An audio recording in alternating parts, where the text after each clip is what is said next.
Yo. Congrats, my brother. Yo, we here, Congrats, bro. Congrats, It's my really nigga. lit. How y'all doing, family? Episode 1. Let's go. The debut is here. Bro, I'm happy to do this, bro. It's my pleasure. It's my pleasure too, bro. I'm really excited. I'm really excited for what this holds and what the future holds for this podcast, because we both very excited about it. Yeah. Listen, I'm extremely happy to I'm starving. be able to begin working. This is a dream of mine. It's a dream of Avery's too. So to be able to come together and get it started, it's beautiful. So I'm extremely happy. Let's have fun with this shit. Always, disclaimer, this is all fun, love, happiness. That's all we do everything with. Even though you're going to hear some of us talk about, some NBA players in a certain manner, listen, it's all love. Leave your ego and your emotions at the door. And with that being said, how you want to start it off today, bro? Man, there's a couple of things I want to touch up on. I try to think about like winning. And winning is a funny thing. Yeah. Winning is a funny thing because there's different variables to winning. Definitely. There's the broad way of viewing winning, and that's first place. And then there's, people who see moral victories as winning. Like bad teams view like when they're tanking, that's a victory for them. Or like if a bad team sticks around with a good team for like 43 minutes but loses at the end, right. They hang their hat on, hey, but we fought for 43 minutes, which is a victory for them. We stood there. That's a moral victory. But one thing I want to talk about is what makes somebody or a team of any sort a proven winner. That's a good one. That's a real good one. Well, let me start that off, bro. Go ahead. First things first, right? So, what makes a proven winner? I'm going to give you guys an example of an NBA player that is a proven winner. And individually, he's a proven winner. Draymond Green. Yeah. He is a proven winner not only because he is a part of one of the greatest teams ever assembled, like organically. He has all the intangibles that you would want for even just for the foundation of somebody who wants to be a winner. For somebody who wants to just do things positively, being a winner just means never quitting, never giving up, never taking no for an answer. There's times where Bryan lost, and he's like, I'm so mad I can't even think right now. And it's because that's something that, for him, keeps him going. So for Draymond, him being the dude that brings all the intangibles, that's something that keeps him going. So being a proven winner is really just having the intangibles, bro. You know what I'm saying? And the intangibles never to give up on yourself, your team, and just keep it moving. Do you need a ring? That's all politics. That's all public pressure. Because in all honesty, ring or not, you still getting millions of dollars. So think about the level of impact you can bring if you have the mindset of a proven winner. If that's what you're really chasing, if that's what you're really promoting, what you could do for the kids coming up, for the people that are watching the NBA, people that, I love this player because he puts his hard hat on and he goes to war. That's what makes somebody a proven winner to me. All right. Now that makes sense. Do you see somebody like Giannis as a proven winner to you? Giannis, not yet. Not yet. Well, what's it gonna take for him to be a proven winner to you? He has to step up in the leadership role. Okay. So what I mean by that, last season, I saw it. He got injured. That's fine. It's okay. Everyone gets hurt. Injuries are part of life. But the way he responded, that wouldn't give my teammates a good mindset. So even though all through the time during the bubble they were trying to if he's about to go to Miami, maybe he did. But me personally, I would have had a team meeting. I would have called a meeting with players only type shit. Yo, listen, y'all know how this go. This isn't just everybody just trying to get, you know how we here. Let's stick to the task at hand. Maybe he did, maybe he didn't. That's why they did take out that they won an extra game before Miami getting rid of them. But like I really don't think so. Not yet. He's almost there. LeBron was there 25, 26. He had to learn to be a proven winner. He wasn't a winner when he stepped into this league. So, what about a guy like Jimmy Butler? Proven winner. Proven winner. Proven winner. So proven winners to you are like the leaders of the pack, guys that take the time to actually clay the team the way that they want it to look like. So the guys like Kobe, Tim Duncan, proven winners. Think about this, bro. Name any company that in America, in the world, that was not built with a warehouse or some type of manufacturing system. You can't. That's how it works. If you figure out the system, implement it, it'll never fail. Ever. Infrastructure. Right. Infrastructure. So that all I like that. I like that. Cause I see a lot of dudes in the league today, like a guy like Udonis Haslem. Yeah. Let's be honest. He's not a Hall of Famer. But the thing is, he has so much championship pedigree. Right. His word is respectable. Gotta respect it. And he's basically a proven winner. Because he done seen things. I think that you got to see things before everything else. Like, you got to see things. You got to know things. Like, JaVale McGee's a proven winner. Proven. Because he was Andrew Bogut's a proven winner. Proven winner. These guys played really big roles on championship teams, but they're not going to get that finals MVP trophy. Fine. They're not going to be that standout player. I'm good. Andre Iguodala, he is probably the biggest proven winner there is in the NBA best today. Player. Well, not anymore. He getting old now, but he's one of the best players. I don't care who you are. Let's go. He spent a bunch of time in Golden State, and he wasn't Sixers Andre Iguodala, but he was so important to the team that now every other team is racing to try to get an Andre Iguodala type player on their roster. He's a little bit older now, and who would you compare him to? Like I got a comparison. Andre Iguodala, Robert Covington. Like, I'm talking about utility wise, not athleticism. I'm talking straight utility. But in terms of like, do you mean like a player that fits the Andre Iguodala kind of vibe? Yeah, that mold type. Oh, yeah, I definitely see Robert Covington as one of those players. You could probably say, like PJ Tucker now. Yeah. PJ Tucker now. But I like, even though I feel like he can explode a little bit more than Iguodala can, but a guy like Jaylen Brown has a ton of intangibles that people don't like to talk about. Proven winner alert.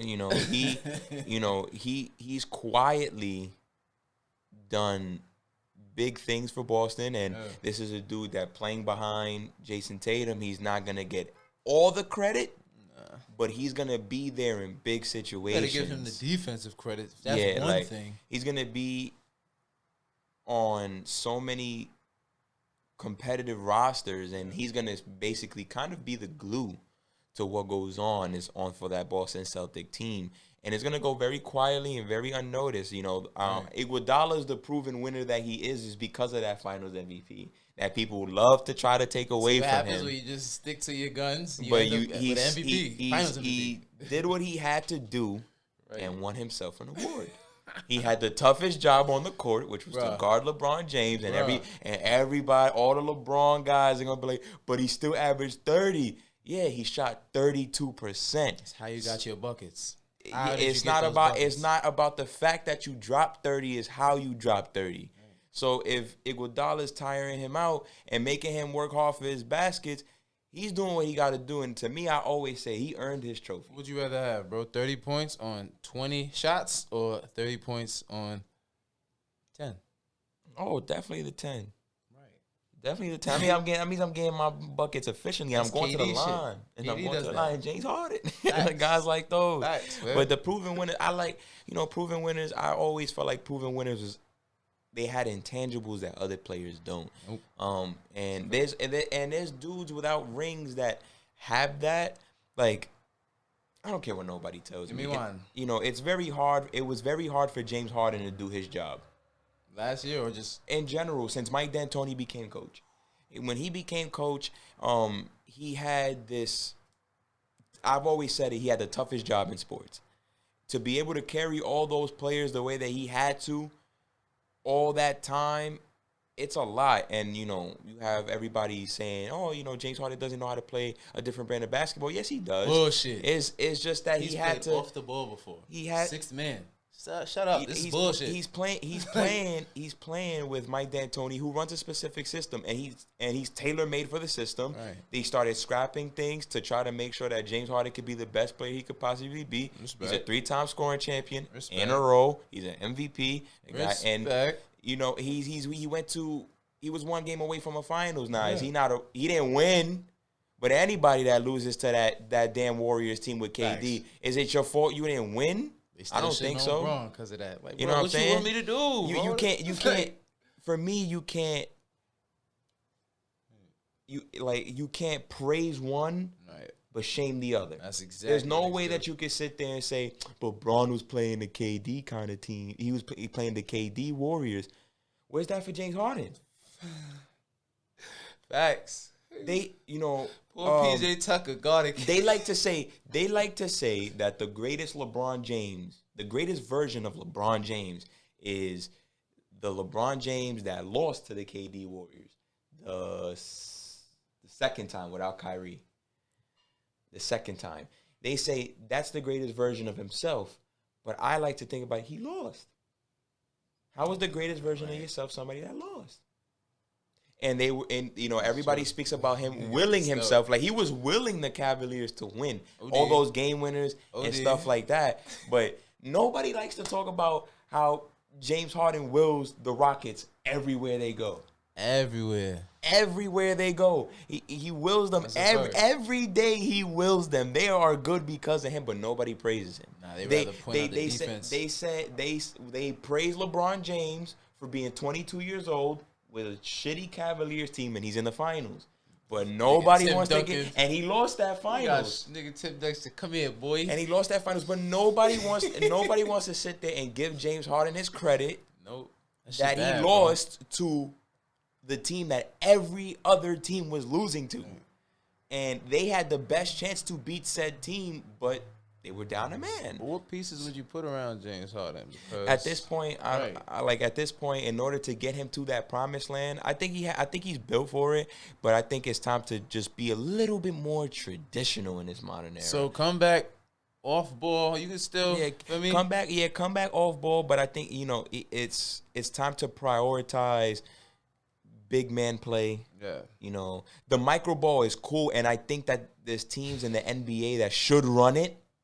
That shit regular season cool. Atlanta, I'm talking about you guys. You guys should run micro ball. Exactly. Yeah. But in order to have James Harden get to that a proven winner luxury that people will see it, like he has to win this championship, and I think it's time to be a little bit more traditional, and he can definitely do it. That's why I think a trade to Philly would probably, bring in everything that he wants for himself. Trade to Philly, and that'll help Joel Embiid too, because then Joel Embiid is another guy. I think he's a proven winner. You know why? Because he plays hard. He plays hard. I'm on Shaq's side. Don't be getting all emotional and Why one of the not? greatest players in the world is telling you, yo, just fucking start. Excuse my language, everybody, but just keep going, bro. You 7 foot. I don't want nothing more than 30 and 15 minimum, bro. But especially in this whack ass league, bro. If you think about it, that's what he did. That's what he did against Boston. last year in the bubble. He averaged 30 and 15. I need that every time he step on the court, and that's my problem with Joel Embiid. Sometimes he just want to, I'm hurt, I'm injured. Nah, I don't care if you hurt, injured. You on the court, put everybody that's at a disadvantage on their neck. That's just I'm with Shaq on that when he's talking with and some of the legends when they talking like that. I'm with them, bro, because it's like, yo, you too big to be complaining and crying, bro. Go get the ball and violate. Like, that's how I feel. You think Shaq does good if Nick Anderson not shooting that ball? You think Shaq does good if Penny Hardaway not there? And that's another thing of Ben Simmons, of course, is the problem with Joel Embiid is Ben Simmons. It's nobody else on that damn team. Ben Simmons is, oh my goodness. But to get to that proven winner status, I think that it's a level of continuity. Like it's some sort of level of continuity, and I think guys like Joel Embiid and James Harden, they have that. It's just a matter of bringing in people who believe in the same things they do. I get that. That's why I feel like if James will give this Houston team a chance, you might have a little something. They won't win though. I mean, if James were to take this group of guys and get them to a conference final, there's nothing else he needs to do. He can go ringless, but he's done his job. He's brought at least 4 different sets of teammates to the conference finals or the second round. Yeah, like, you know what I'm saying? Facts. So I think that the proven winner theory is tough. Is really tough, but it's one that I feel like you don't need a ring for, because championships just bring narrative. Yep, that's it. But narratives don't tell you the full story. Problems. Exactly. So I think that when it's all said and done, I think that a proven winner, I agree with you. I think proven winners, they have the intangibles that that plenty of teams look forward to having.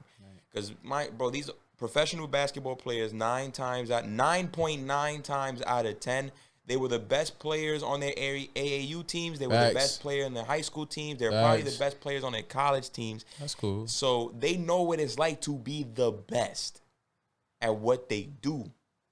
So they're winning already. Yeah. They're winning already. Nice mindset. They had, like, now some of them feed off of that and they take themselves to the next level so they could be proven winners professionally. But a lot of these guys come in and maybe they don't get that, like Steve Nash. Steve Nash is a proven winner to me. Thanks. He didn't win no ring. Proven winner though. 2-time MVP. 2-time MVP. He's fought with Kobe Bryant in big playoff series. Like, he's played the Spurs. Yeah, bro. He's done well. Quick side note. Shout out to my bro Lou. I think it's like 10th grade. I don't remember. We was playing 2K9. And we was playing Blacktop. And I had Steve Nash. He had Carmelo. And I kid you not, bro. Steve Nash went up with the left, switched it to the right, dunked on Carmelo, bro. I swear to anything. Dunked on him, bro. Oh, no, 2K9 was wilding. 2K9. Shout out to everybody who played it. Chico. That's crazy. Hilarious. But I think, I agree with you. I agree with you on that proven winners situation. In terms of, because I feel like it doesn't get spoken about a lot. I think everybody is just so blinded by, you ain't got a ring, you can't say a thing type of vibe. But it's like, it's not true, because it's like, I'm supposed to discredit myself because LeBron beats me. Right. Every single, yeah. Yeah, like, real, so if I'm DeMar DeRozan, my life ain't, my career not good because I kept losing to LeBron. Toronto made it like that. You know what I'm saying? So it's just, I always, is Patrick Ewing's career, is it not all that because he kept losing to Jordan? Everybody lost to Mike. So why does he get forgotten, but Karl Malone don't? Right. Why does Patrick Ewing get forgotten, but that's a real great question. The Sonics don't. They don't get forgotten. Rain Man in the glove. I was just watching a documentary on that. You know what I'm saying? Like, but Ewing, I feel like he's beloved in New York circles. New Yorkers love him. In big man circles. Exactly. New Yorkers love him. That is New York's golden child. Right. Patrick Ewing is the first Facts. New York golden child. Niggas loved him. You cannot say nothing bad about Patrick Ewing in New York. You will get hurt. That's how That's it a is. big So fact. to me, he's a proven winner. Because look who he lost to. Patrick. You know what I'm saying? He went to the finals. He lost to Hakeem Olajuwon. That's not bad. That's fucking horrendous. Was it bad? Because Hakeem is ridiculous. Right. You know what I'm saying? He was a Chico. And you know, John Starks left him hanging. Like, what can you do? Like, that's not his fault. That's another thing, too. You know what I'm saying? So I think that the proven winners thing is an intangible based thing. It's things you cannot teach players. Let's talk Those about, are things you bro, can't teach. Let's talk about these young cats now, though. These young rookies to watch out for. Hold on, y'all. We will be right back. Debatable Pod coming live in 2 seconds. What's up, y'all? Let's talk about these rookies, bro. What's a rookie you want to watch out for? Rookie to watch out for, my guy, Killian Hayes, bro. Killian Hayes. I think about him all the time, bro. They cut LiAngelo from the Pistons. We all knew that shit was a publicity stunt. It's cool. We still fuck with LiAngelo, of course. The Ball brothers. Shout out to them. But Killian Hayes, bro, I just feel like he's a young point guard that's really playmaker. He has playmaking abilities. He's just one point guard that, like, he's going to have, like, that Westbrook effect this year. So what I mean is, like, he got nobody, so he's just going to be trying shit, you know? That's so maybe first 10, 15 games, I'm going to be dishing and swishing. That's cool. And then I feel like he's going to turn up and just start trying to score and just focus on being a scoring guard as of right now because he don't have, you know, anybody to pass to. He could work. He could work through trial. He could work through trial and error in Detroit because it's just him and Derrick Rose.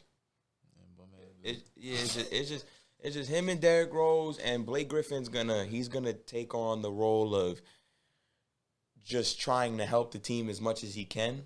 Like, you know, at the couple games I watched when the Knicks played, It's always Blake Griffin, yeah. You know, Blake was just sitting there just trying to dime on everybody. Like, just I'm gonna take open threes, I'm gonna take the stuff that's there for me, but I'm gonna try to help out all the young guys as much as possible. So I think Killian can work through trial and error.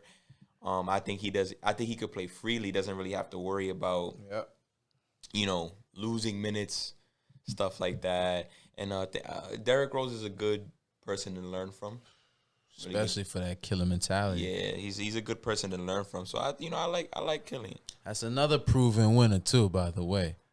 I don't give a fuck nobody say. Derrick Rose, that was your favorite point guard's favorite point guard 10 years ago. That's a fact. I can't argue that. I can't It's argue crazy that. how time go and like niggas forget, bro. Like we're talking about point guards on a point guard topic. You know, the guy that I have in mind is a guy to watch out for, especially because the storyline's kind of weird. It's Kira Lewis Jr. It's a lot of point guards in New Orleans now. It's him. It's Eric Bledsoe. There's Lonzo Ball. There's a couple point guards there, and you know, can't hand out minutes to all of them. So I want to see what. And clearly, New Orleans must have plans for him because there's no reason you take him in the lottery if you don't have no plans for him. You know what I'm saying? So I wonder what. To be honest, his plan is going to be. I feel like they're gonna throw some of them point guard. I feel like Lonzo and EB are gonna be in the backcourt, and then you know be Zion, Steven Adams. So you think Kira Lewis is like they 6-man type? That's what I could see because they're too top heavy, like two. No, not too top heavy. Yeah, they top heavy. They got mad fucking guards, bro. Like mad guards. They got a bunch of them. That's what I'm saying. Like, and this is a kid that had a lot of. Obviously, he went in the lottery like he was supposed to. But this was a guy that Knicks fans liked. All the point guard needy teams, you know, they kind of like that's them. Dead facts. You know what I'm saying? He's quick, give it and stuff like that. And he has high potential too. So I found it crazy when the Pelicans took him, but I immediately thought that they're just gonna ship out the other point guards that they have, because I like what Kira brings to the table Facts. more for that Pelican team than Bledsoe or Lonzo Ball. What? Lonzo got Zion And working, the bro. reason why is because listen, until Lonzo Ball can become a north-south threat, he's gonna be a limited guy. Same thing with Tyrese Halliburton. Until these guys can play north-south instead of east and west, right, they're gonna have holes in their game. Because you have to penetrate the paint. You have to put 2 feet in the paint. You got to make the defense work in sequence. Yeah. So you can run a bunch of Lonzo highlights with Zion Williamson, and you're going to see a bunch of alley-oops and a bunch of feeding Zion at the free throw line extended, and he's going to make a power move and get there. Yeah. Exactly. So that's what you see, and I'm pretty sure that's not how New Orleans should. So you feel like they're babysitting Lonzo and not Zion because Lonzo doesn't have that capability just yet?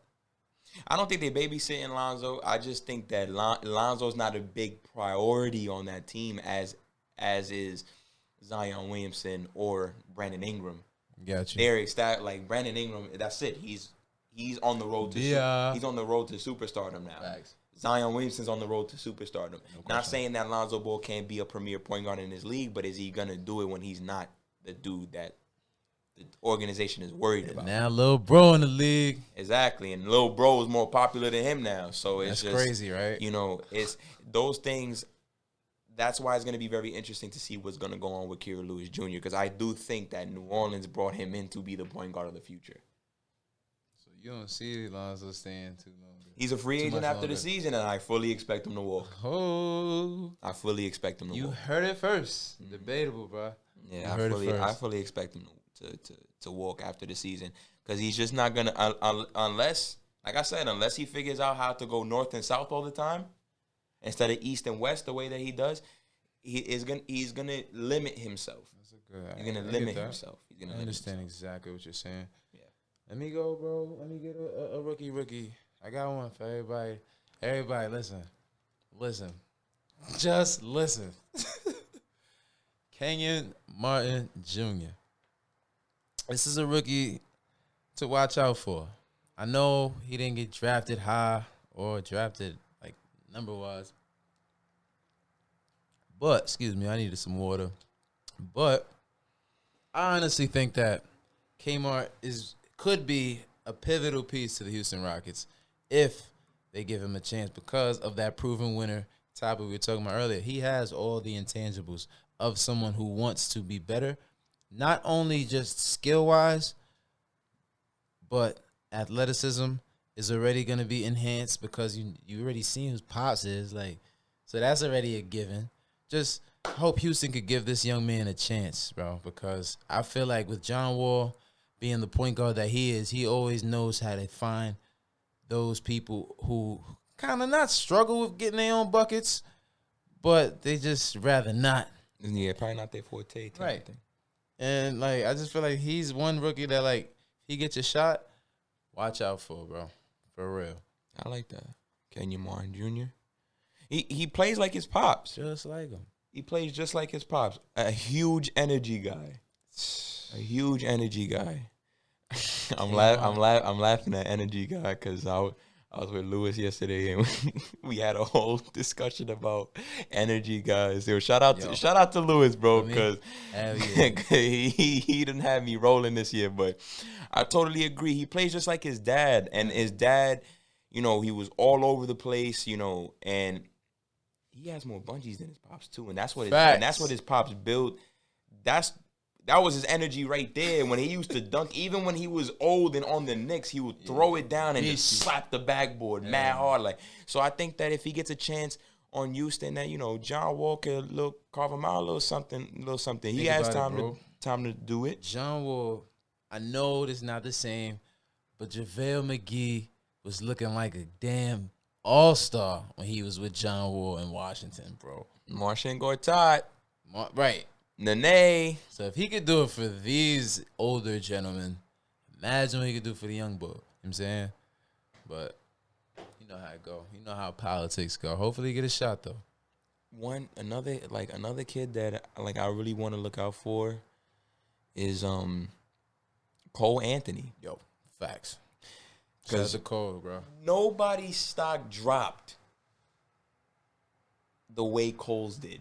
But why though? Like, and I'm not gonna understand it because he was a top 5. He was a lock for the top 5 before the college year started. Right.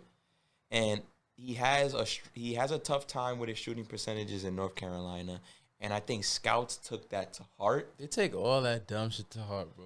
But there was plenty of scouts that still loved him because they understood that, North Carolina was just bad. And he's a hard worker. That was a horrible team, bro. Yeah, Sorry. so it's just by the time we get to draft night, this kid is projected to go 25th, 26th. But Orlando surprises me and takes him at 15. And I'm like, okay, that was a nice pick because they must really believe in the kid as these other teams should have. So there's nothing really stopping him because Markelle Fultz should be the starting point guard on the team. He's wilding right now. But Cole's gonna get a lot of minutes there. Hell yes. He's gonna get a lot of minutes there, and I think that he's gonna really prove people wrong. Right. I think he's gonna prove people wrong. He would be like my dark horse for Rookie of the Year. But I think he's gonna show everybody that that you guys should have never slept on me in the top 10. Bro, I'm starting to really feel like the NBA got to do something with this college rule, bro. Like, let the kids come back from high school, but 2023. Cause this is nuts. Thinking about what you just said. When Cole Anthony was coming out of high school, he was probably like, he was a top 5 pick. Top 5. Yeah. Go to your school 1 year, you get put in a system that may not work for you, and now look what happens to your draft stock. That's trash. Listen, like a big thing is some of these college kids, they don't need to go to college. The game is not built for college. College is very team oriented. Some of these guys come in like Anthony Edwards. You think Anthony Edwards wanted to go to college? He was doing windmills, bro, for fun. Like, I need to make this fun. The college game doesn't support the style of play that Anthony Edwards plays, that what a Kyrie Irving plays. That's another young rookie too. Listen, I feel like he is transcendent. As long him and LaMelo have the smoothest transition into this NBA. You could break down LaMelo, bro. I'm gonna do it, Anthony Edwards. Go ahead. Anthony Edwards, because when people was talking, the draft was coming up, they're like, yo, I don't know, I'm not too sure about Anthony Edwards. I'm like, yo, look, bro, listen. Aggression. What would you rather have? Would you rather teach a puppy how to be aggressive or teach him how to tame that aggressiveness? I'd rather him harness it. Right. Be able to harness aggression. But taming and no team is him understanding, okay, I know when to use it. Right. Exactly. And I say that to say with Anthony Edwards. He was in college, bro. Yo, this is too easy. So now that he's in the NBA, where the spacing is good, everything is a lot smoother, slower. Bro, you never want to take away someone's aggression.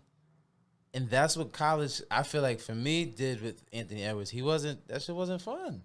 Of course it's gonna seem effortless. So I'm not gonna push myself to that point because, bro, it didn't help that Georgia wasn't all that good either. Right. But I think Anthony Edwards, for the longest, to me, he was the best player coming out the draft. I think that wasn't even much up for discussion. Nope. I think he was the most NBA ready player. Yeah. Most NBA ready. This kid has the body, he has the skill. All he needed to do was go into a situation where he was going to be able to showcase it with some hard-nosed coaching. That is where I think this all went wrong for him.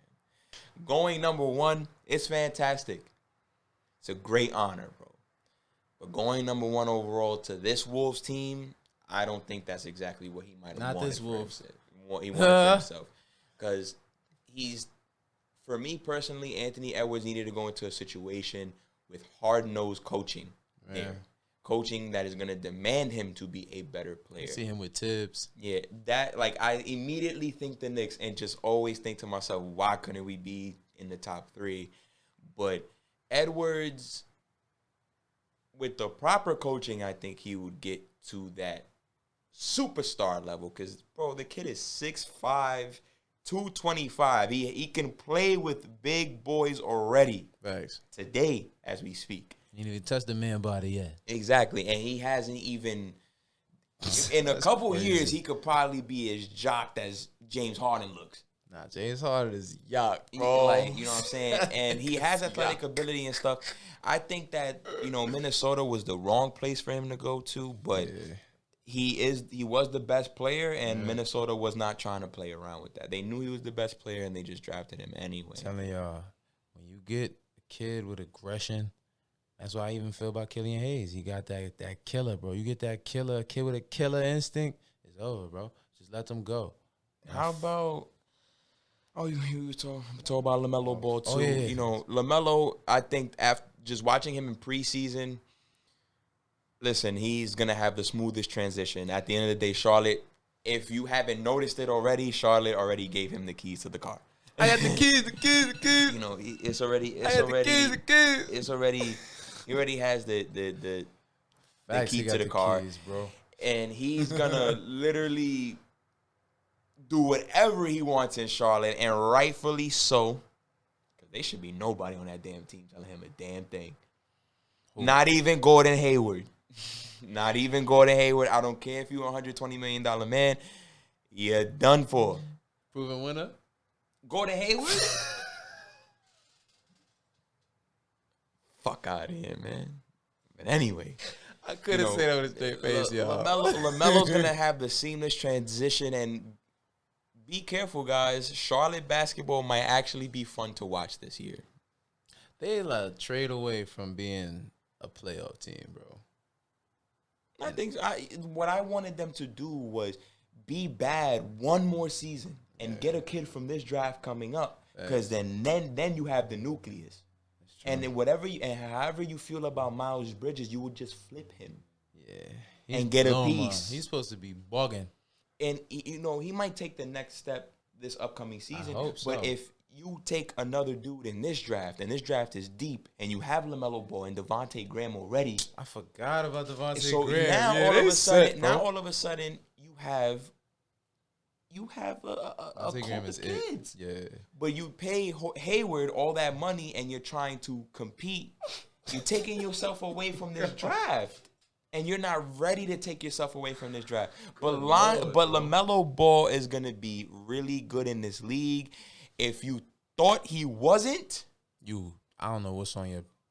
Something's wrong with you. Bugging. Something's wrong with you. And if you still think he's not going to be good, something's wrong with you. Passing translates in the NBA. He is already one of the best 10 passers in the sport. He was already NBA elite level passing while he was playing overseas. Right. He is exactly what you see the scouts say. He is Jason Williams with the passing.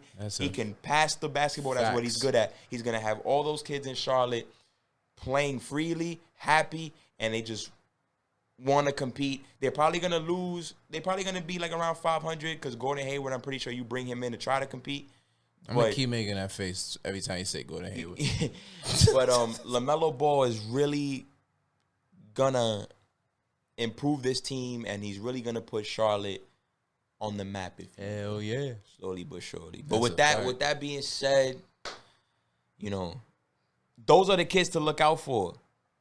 Those are the kids to look out for.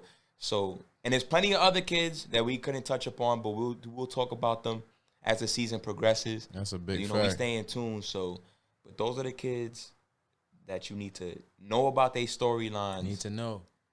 And watch how they progress during the season. But we'll be right back right after this little pause real quick for me.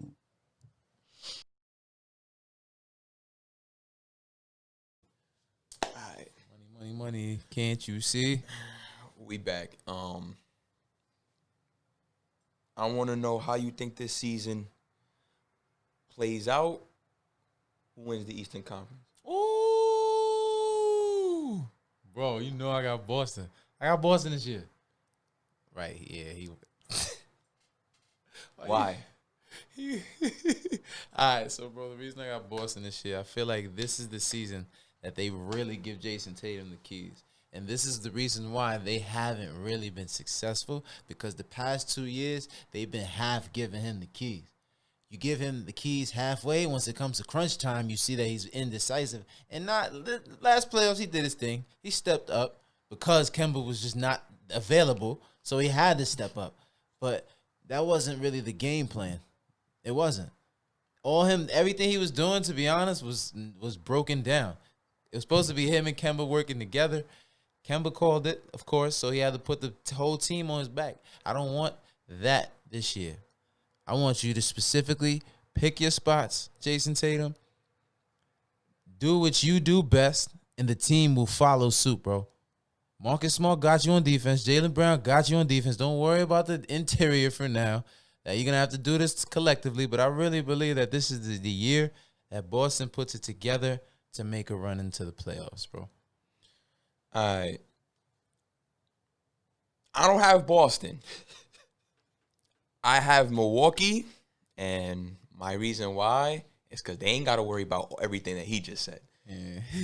They just got to go and play basketball again. This is the team that last year they was on pace for a 70-win season. They only got better after that, bringing in Drew Holiday and stuff like that. Look, Mike Budenholzer knows how to coach regular season basketball at the worst. Yeah, he knows how to coach regular season basketball. Milwaukee, they're the only team in the East that really don't have to worry about anything at all. They could just go out there and play, So they're going to repeat for me as the number 1 seed in the Eastern Conference. No, this is not me saying they're going to win a championship, but they're the most effective unit in the regular season. They're the most effective 5. And the most effective team, offense and defense. Mike Budenholzer knows how to coach both those sides at a very high level. Yeah. They've been, since he's took over as coach, yes, he's been killing. Top 2 offensive rating, defensive rating, so he can coach. That's not the issue at all. So I have the Bucks atop the Eastern Conference this year. The Lakers were atop the conference in the West last year. Are they that for you next season? For me, truthfully, listen, until you take the king off the throne, I'm going to still sit in the seat. So why not? You know what I'm saying? I don't care if Braun doesn't play until January or he takes games off. Their nucleus is beyond solidified, bro. They got Marcus Gasol, bro. Dennis Schroeder, I honestly believe he's Rondo 2.0. Just, his IQ's a little bit lower because Rondo's dope. But they got Dennis Schroeder to hold it down. So they have youth on their side. Still got young AD, 27. Come on, let's go. So I really don't believe that too many things are going to change. If anything, their defense is going to be even better than last year. So, what? Why would they not repeat, bro? To be honest, it's theirs to lose at this time. That's a good choice. I don't have the Lakers atop my conference. Reason why is because they're gonna sit. LeBron and AD are gonna sit games, and that's never good for your overall record. Again, this is not me saying they might not win the chip. They're just not gonna be atop the conference. My pick for the West is the Clippers. Actually, let me hear this. They gotta come back hungry. They got to come back hungry, and they got to come back trying to prove something, at least in the regular season. These guys got to try to go out there and win close to 60 games. They got to go 60, 65 games. They need to win a lot of games. Just to prove to the NBA that we're not playing. Do you believe in their perimeter defense and offense? There's no reason for me not to. They got some decent players. Reggie Jackson's not a bum. He just wasn't worth his contract. And he always got hurt. I got them falling off this year, bro. If they fall off, Kawhi's out of there. Why was he going to stay now? Because at least now they could try to run him back and be better. I hope, but bro. And I think they have to put the West on notice somehow. Yeah. And winning and being the number 1 seed is putting them on notice. So I think that they're gonna be hungry enough to win out and be the best team in the Western Conference. They gave Denver confidence last season. Yeah. They gave Luka confidence. I feel like they should just be called the LA pumpers or like influencers, because all they do is give people confidence and influence them to do what they want to do. Like if it could be real, because bro, that's two. Like they literally almost let Dallas come back. That series, they let Denver come back. So you gotta understand the level of confidence. If you allow me to come back from 1 game to 3 games, you know the level of shit I'ma talk. Anybody that knows me, no, listen, I'ma talk shit crazy. So imagine you can't do that type of thing and then expect for them. Nah, we don't. Now it's another year. Yo, we saw what y'all did last year. Sorry, we don't respect that. So B, I hope you're right. I hope they come out with a chip on their shoulder, because right now everybody looking at them like, yo, what the hell? Y'all ain't what y'all said y'all was, you know? And you don't want to be like that. So who's your surprise team? For which, East, West? Doesn't matter. Overall, who's your surprise group? Portland. Why? I got Portland 3rd this year. Yes, I know. Well, the reason I say that is because I feel like finally Dame got a full cast. He got a full cast. He got Biggs. He got Nurkic back. Zach Collins is there. He got a cast. He got some wing players. He got some defenders now. Covington, Derrick Jones. So now, bro, I honestly feel like after this season, if this Portland shit don't really work and they don't win more than 50 games, it's over. Like, they need to really, like, figure out what's good with CJ McCollum. They want to who they want to move forward with first. But I feel like the reason I'm saying that they're going to be this high is because they're putting those type of expectations on themselves. So that means you got a chip on your shoulder. To me, I would go out on a limb and say that Portland Trailblazers may have a better record than the LA Clippers this year. And I really believe in chemistry. The Clippers' chemistry is fractured, bro. Portland, each year, they're coming together and getting closer and closer each year. Even though, okay, they lose in second round, that's fine. But each year, you see them still some type of embroidery. You know what I'm saying? So, like, it's dope. And it's really dope to see. And I really believe this the year that they really stick it to the man.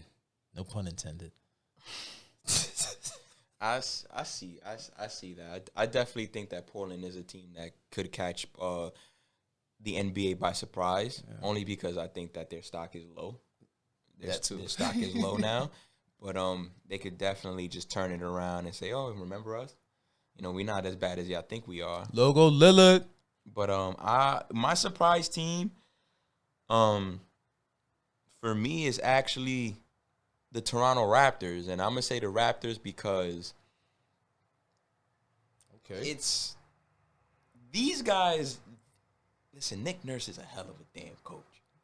He can coach his ass off. Who'd you rather have, Nick Nurse or Budenholzer? Listen, Nick Nurse is the best coach in basketball. He's the best coach in the world. Yeah, you can't argue with this nigga. Can't. Like, not with this one. Nope. He's the best coach in the world. And the reason why I believe that, because these guys play hard for 48 minutes. Yeah. It doesn't matter who's on the floor. Doesn't matter what time in the game. These guys produce on both ends of the floor. That's a fact. They're the best defensive unit I watch in the NBA. Yeah, no team plays defense like the Toronto Raptors. Can't argue here. None of them do. None of them. Although that is the epitome of team chemistry all the way through. Right. It's to the point where I really do think that Kawhi Leonard is going to be a free agent and seriously go back to Toronto. It's to that point. You going back to your ex? Yeah, it's really to that point, bro. I really do think that Toronto's forever. They slept on Toronto last year because they didn't have Kawhi no more. Right. And they were a top 3 seed. That's Nick Nurse doing. You know what I'm saying? That's Nick Nurse is doing. That's And right, bro. they're going to continue this. Kyle Lowry, there's something about Kyle Lowry 2 years ago went from being joked about because he was fat and all this and being the worst all-star we ever seen or something like that to now he's a champion. He's a respected point guard. Proven winner. And he's a proven winner. Look, your life can change in the matter of a year, ladies and Keyword gentlemen. today is proven winner, bro. Yes, like for real. your life can change in the life can change in the span of a year. Believe me. Facts. It can. Believe me. He went from being fat and being garbage to nobody knows why he been to an All-Star game to he's a proven winner and now he might make the Hall of Fame someday. Proven winner. Really bro. think about that. So Toronto is my sleeper team. I think that they're also going to be in line to make the kind of move at the deadline that could put them in a conference final, maybe even final conversation. Try to get Blake low key. Try. I don't think they're going to try to like mess up their cap space only because I think they believe that they could actually pluck somebody. Kawhi Leonard, come back. So I think they're trying to keep those books clean, but I could see dudes like they could try to go get like a Lou Williams-esque kind of ball player.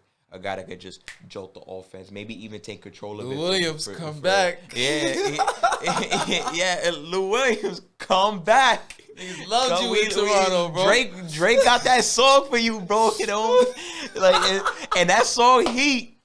OD. And that song is heat. OD. So, yo, come back. The 6 is waiting for y'all. Another track for you, bro. Exactly. So, Toronto is my team to watch out for.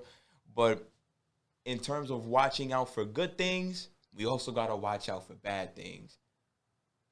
Team in the Western Conference that you think takes the step down. Denver. Denver? Only reason I say Denver is because last season, last season, I was telling everybody this before the bubble, when the bubble had all that's the playoffs, cool. They're going to go as far as Jamal Murray goes. I don't care about Jokic. I'm sorry. Like, he's cool, but he cancels out. They're going to go as far as Jamal Murray goes. And now everyone's banking on the development of Michael Porter Jr. That could go dope or that could go shitty because we haven't seen it yet. So that's the reason. And to me, losing Jeremy Grant, of course, they have their reasons, business. Losing Mason Plumlee. I feel like those two pieces, letting both of them go, crazy. They were very pivotal coming off the bench when you need the depth in the playoffs, when you get to that point, because Nuggets' depth was very horrible. Jermichael Green's there, but He's there now? But I just really don't see it for them, bro. I really don't. Like, I listen. They're my projected second seed because to me they're just again like Jokic's style of play just translates to regular season wins. But I can see why you say that because they are banking on certain things. I think Michael Porter Jr. is a stud. Facts. I think he's a stud. Facts. And I think that if you're banking on him to be good, that's a good thing to bank on. I just don't know what else. Bank on the system. Do you think Bol is gonna be like? Is he gonna impact this group? I wish they give him a chance for real. Stop bullshit. I don't really see them giving him the opportunity. Nope. I think the kid is skillful, but he's skillful. He's frail, but he's skillful. But I just don't think that he's gonna get enough time to actually impact this group. But that's surprising. Quick fun fact, bro. KD couldn't bench press 135 when he first came in. Look at the man now. That shit don't matter. Like, it does not matter, bro. Probably still can't bench 135. Facts, bro. But look, I'm still one of the most efficient scorers. Listen, just be you, bro. Just be you. With that said, so the Nuggets for you is the drop-off team. Yeah. But I wouldn't, my disappointing team in the West, it's the Utah Jazz. Oh, here you go. It's the Utah Jazz. And the reason why I say the Utah Jazz is because, listen, everybody in the Western Conference improved. Only a couple teams didn't. Spurs didn't. The Jazz didn't. The Kings didn't. The Thunder didn't improve, but they're going towards their rebuild now. There's a reason why they're gonna be so bad. They had enough years. That's it. You know what I'm saying? So they're gonna try to revamp it. But Utah is this playoff team that just every other playoff team. The Clippers, they brought in Serge Ibaka. The Nuggets have homegrown talent. The Lakers improved with Montrezl Harrell, Dennis Schroeder. The Suns added Chris Paul. The Blazers added wing depth. The Mavericks, they improved by getting some shooters in the draft. And if KP can stay healthy, that's an improvement. Right. You know, the Warriors, they're not fully healthy, but they got their guy back. They got Steph back. Rebuilt. You know, the Pelicans, Steven Adams, Eric Bledsoe, Kira Lewis Jr. They got a bunch of guys. The Timberwolves, they added D'Angelo Russell and Anthony Edwards. The Grizzlies they're gonna grow organically, so they don't really need to add anything ridiculous. You know, the Rockets have to deal with James Harden. Once they trade James Harden, they're gonna go into that rebuild. Right. You know what I'm saying? But what did the Jazz do? Re-signed Derek Favors. Yeah. They brought back a familiar face. That's not gonna change their fortunes. And they re-signed Jordan. You know, and he re-signed Jordan Clarkson, but that's about it. Do you like I don't like the Jazz more than the Suns. I had so much high hopes for Jordan Clarkson. I don't even like the Jazz more than the Pelicans. Yeah, you bugging. I mean, no, you're not bugging. You're not bugging. Because now Steven Adams is there. That's Chico, bro. So I think the Jazz are the team. They're the team that's gonna regress the most. I know in the rough draft episode we had, I did speak about the Kings, but the Kings weren't a playoff team already. That's why I didn't pick them. Sorry, De'Aaron. The Jazz were a playoff team, and they're not in my playoff bracket next year. They didn't get better. They're not. I don't have the Jazz in the playoffs next season. So that might come to a surprise for people, but it is what it is. All right. So, like I said, there's surprises and disappointments. We already spoke about it out west. And what's your biggest surprise in the Eastern Conference? What's the surprise team in the Eastern Conference? My biggest surprise? Well, I think I said it with Boston being number one. Because I don't think that is your biggest surprise? It might be, bro. Because, let me see. The rest of it is pretty regular. I'm going to say Philly and Miami, they're going to battle for either 4 or 5. They're going to be in the middle of the pack. Reason I got Philly in the middle of the pack, to be honest, is because until they figure out Ben Simmons, they're going to win by default because they got a solid team. They got shooting.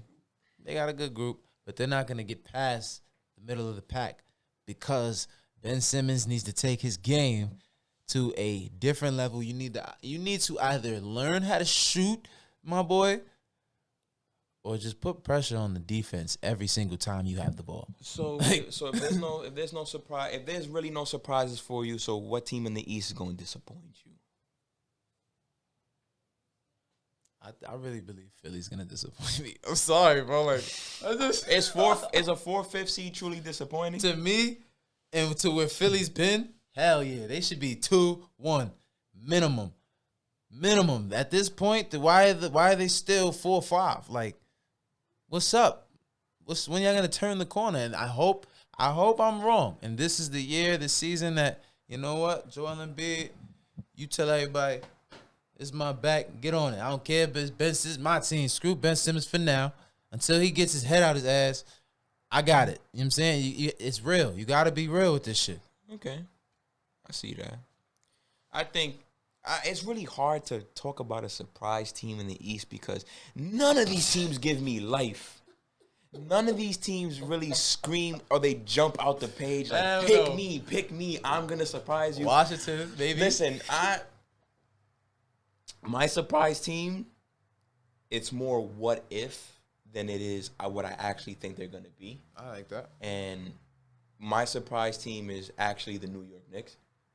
And the reason why I say that is because of Tom Thibodeau. I think Tom Thibodeau, if he can get these kids to believe something, they're not going to win no championship. They're all extremely young, but if Tom can really get these kids to believe something, kids with imagination is tough to deal with. Facts. Kids that believe is tough to deal with. And, we believe.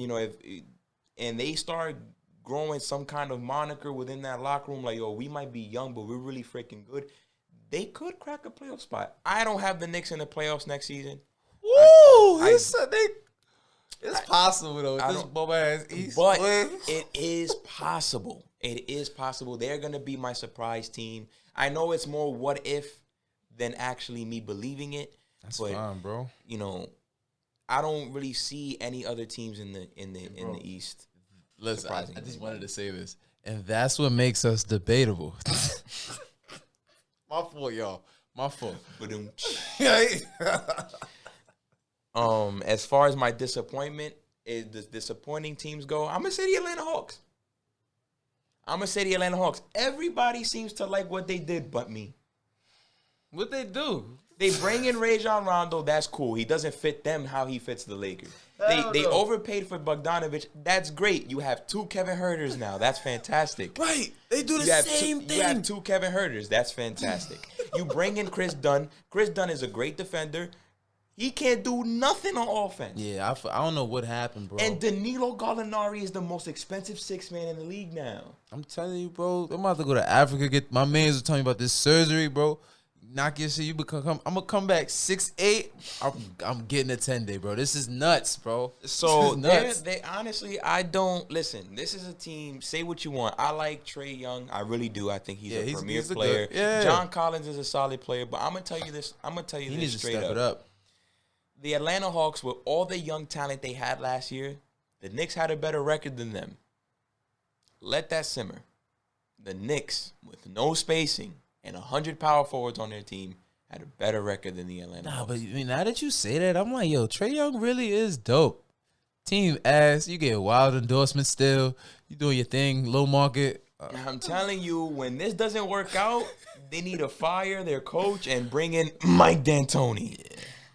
Bring in Mike D'Antoni. Yeah, Mike. You want to have fun? Run micro ball, because that's what's going to work for the Atlanta Hawks is micro ball. You got some real fun, bro. You know, but they're going to be my most disappointing team. If you have all that damn talent in the world and you still can't have a better record than the Knicks, then why should I believe in you? Yeah, you ain't. Why should I believe in you until you prove it? So that's what it is for me. Right.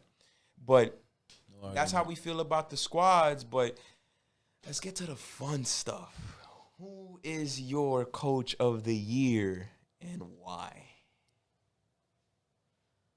All right, so we was talking about this before. My coach of the year this year, first year, Steve Nash. The reason I say Steve Nash, is, look, I honestly believe when you choose, if you're the coach, you're not just the coach. You are the manager. You are the executive. I don't care about the higher-ups and all that stuff. Nah, the coach has to do a lot more than what you think. And if you're smart enough to bring people or experience around you, even if you're inexperienced, it's going to show. So I say that to say, bringing in Mike D'Antoni, bro. Like, you got Mike D'Antoni. That right there alone shows me what your offense is already looking like. It's going to be high-powered, off-rip. Off-rip. Now, defensively, we got to see some things first. But to me, I truthfully believe that Steve Nash knows, on top of this, he has a point guard that he can relate to. The point guard can relate to him. The reason I say this, I'm not saying their play styles are the same. I'm just saying that they both understand what it is to be the top dog of their team. Okay. That's it. I'm about to say relating is a whole different thing. I get what you're saying. You got this kid running around burning sage in Boston. I ain't never seen no shit like that before. Steve Nash ain't never do no shit like that before. No. But I see what you're saying. They were both top dogs, you know, when they were, well, I mean, Kyrie, he's not a top dog, but I know exactly what you mean. Point guard wise. Yeah. He is indeed. If you can, I feel like as a coach, and you guys can look back on the history, if your coach and your point guard have a good relationship or a strong relationship, the team is a lot more likely to not just have fun, but you're more inclined to win. Think about it. Rondo, when he was playing for in the bubble, did he even start one of them games? playoffs at all? Rondo? Yeah, nah, right? In the bubble? Yeah. Yeah, he did start, I think. He started them playoff games. All right. So Rondo won, bro. Like, Rondo, Frank Vogel was like this. I could give you many more relationships. What's the nigga name from Denver? Coach Mike Malone. Mike Malone, Jamal Murray. Were like this. And look what happened. Look, like, bro. You look at the relationship between the coach and the point guard, and that'll tell you the temperament of the team. Okay. And that's how I feel about Brooklyn. I feel like that relationship, if it is built properly, they're going to be 2 peas in a pod, and Brooklyn is going to thrive and continue to thrive. That's a bold choice. I like it because they're going to win a lot of games. So he's definitely going to be in the running. My coach of the year, Nick Nurse. He's, like I said, he's the best coach in the league. He's the best coach in the league. And I have Toronto top 4. Top 4, best coach in the league, no true stars. Sounds like a coach of the year to me. It's a lot more simpler, but, Steve Nash's role is going to be a little bit different compared to Nick Nurse's. But I think Nick Nurse's, his X's and O's are just too brilliant. Sorry, y'all. You always trying to call me and shit.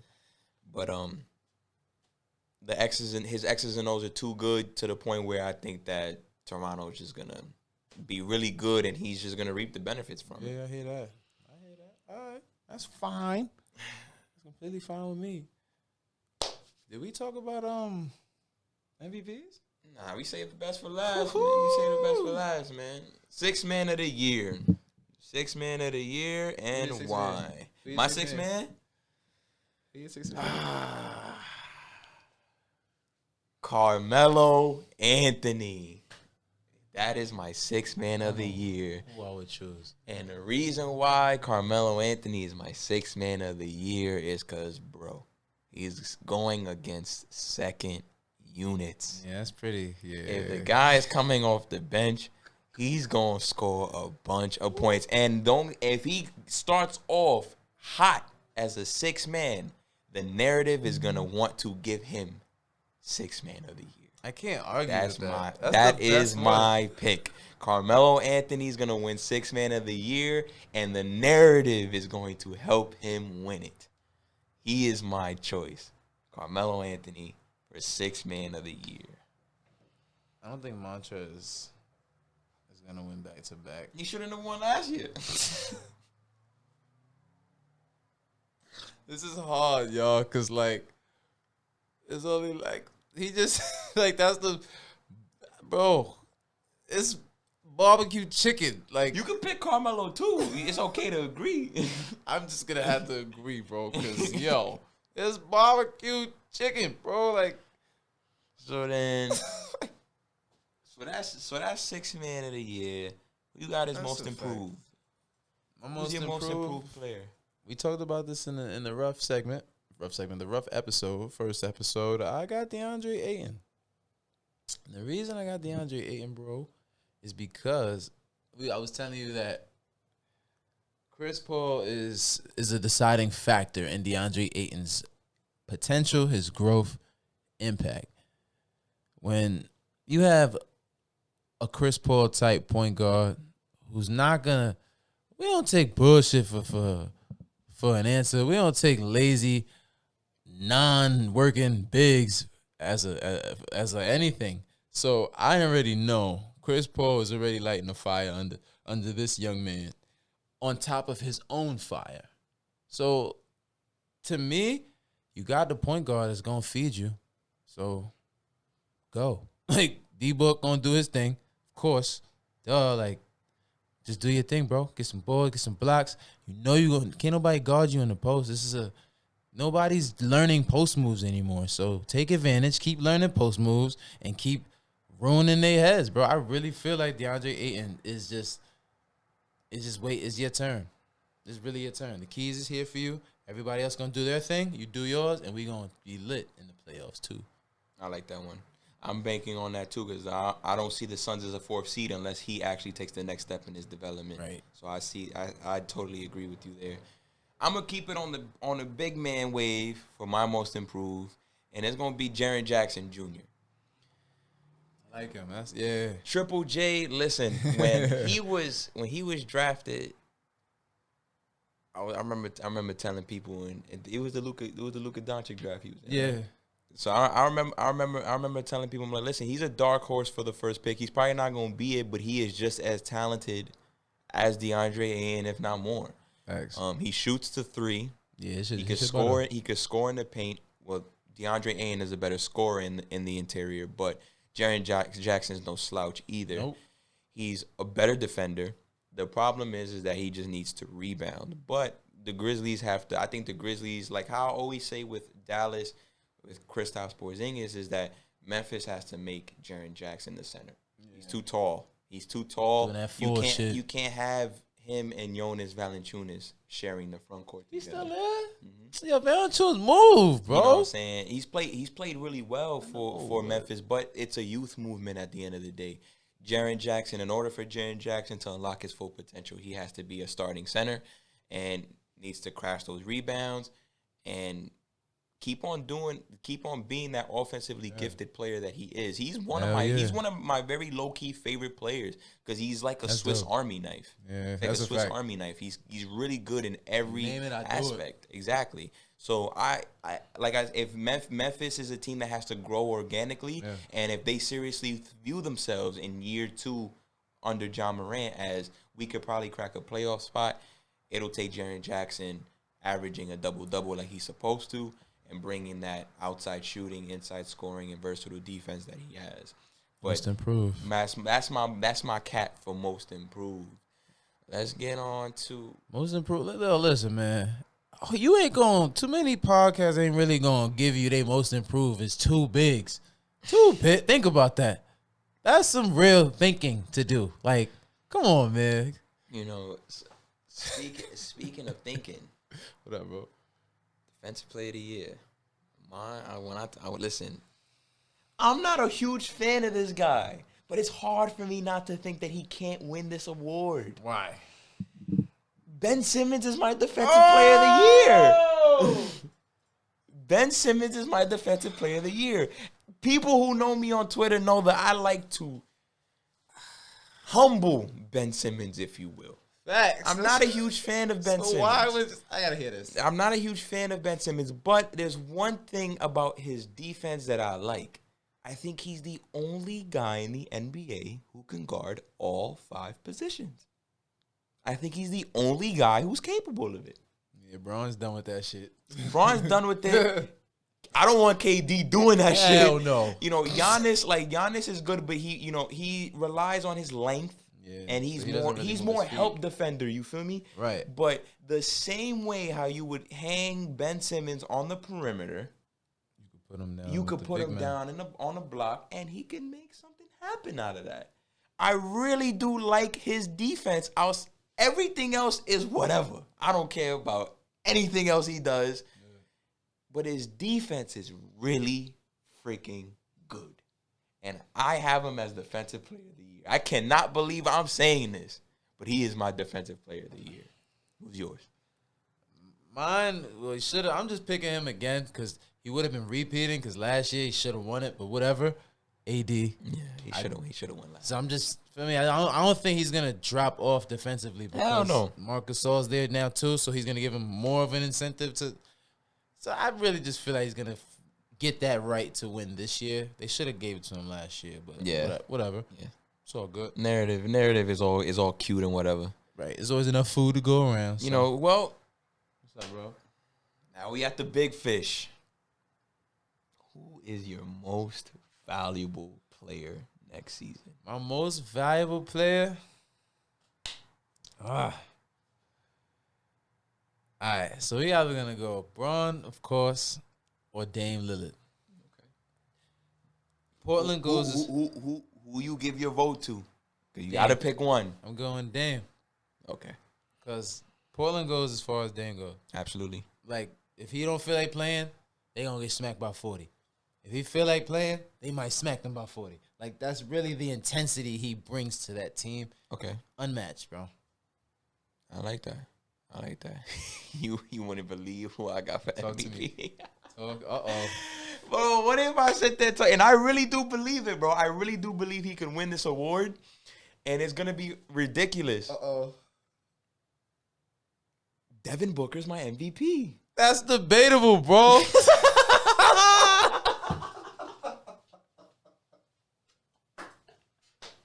Yo, Book is my MVP, and I'm going to tell you why. Talk to me. I've watched him in his 4 preseason games, and he's reached on.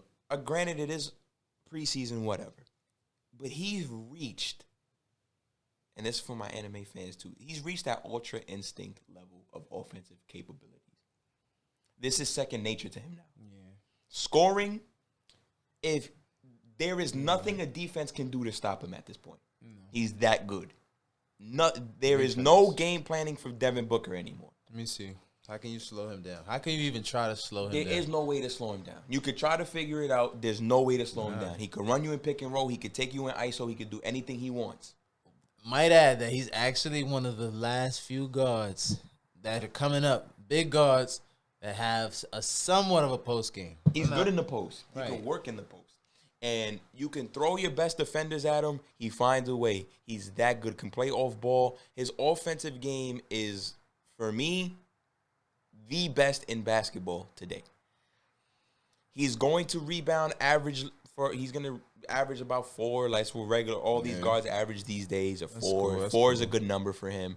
And I expect him to still keep around that same pace of maybe 4.5, 5 assists a game. But I watched him play against the Lakers yesterday. I watched his game against the Lakers yesterday. Again, I know it's only preseason, but talk to me. There's no reason for me to believe that he cannot average 30 points a game. He's gonna average 30 to 32 points a game. You just feel like he's getting to every spot he needs to. Every spot. There's no stopping him from getting the shot that he wants. And if Chris Paul can stay healthy the vast majority of the year, it's less things for him to worry about. And he's gonna put up a crazy offensive stat line. And if the Suns are the 4th seed as I expect them to be, how the hell is this kid not MVP? He might be on to something. How is he not MVP? I feel like I'm going to go on a limb. You heard it first on Debatable Podcast. Devin Booker is going to be, he got the closest, and he's going to be the first player to get past 81 points this season. If CP... That's a bold take, bro. That's a bold take. Listen. If CP stays healthy, I'm thinking of it like this. The reason Kobe Bryant was always able to do his job is because his point guard, that's fine. His point guard, Derek Fisher was never, that's fine. But he did what he needed to do. Stay out. You do your shit, I'm going to do mine. Chris Paul's always going to do his shit. So all D-Book got to do is do his part, which is be an effortless scorer. So scorers can win MVPs too, man. look out. But there you go. That's our predictions. Y'all can hold us to that. It don't matter. That don't. It don't matter. But those are predictions. We'll be right back with our closing messages too. A little something for you guys before we close out this episode 1. So offended.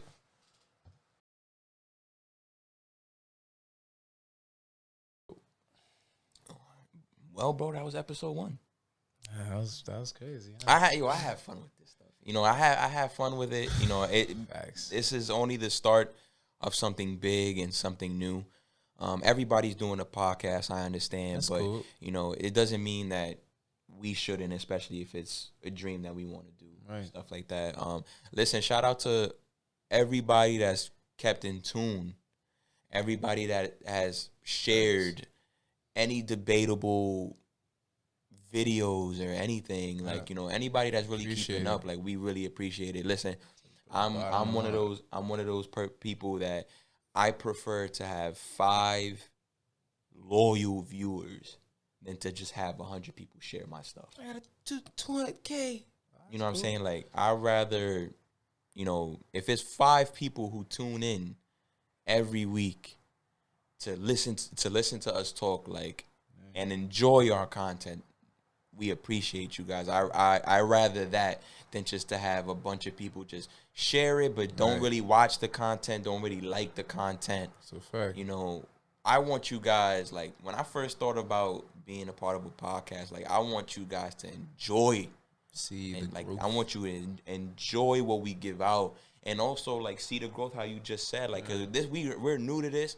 Oh, Please leave your feedback for us. Like, talk your shit, man. We're just trying to be the best versions of ourselves for this podcast, for us as regular human beings on a daily. You know, we want you guys to enjoy it just as much as we enjoy making it for you guys. You feel me? So, like I said, like, this is just episode 1, and we're gonna keep on feeding you episodes.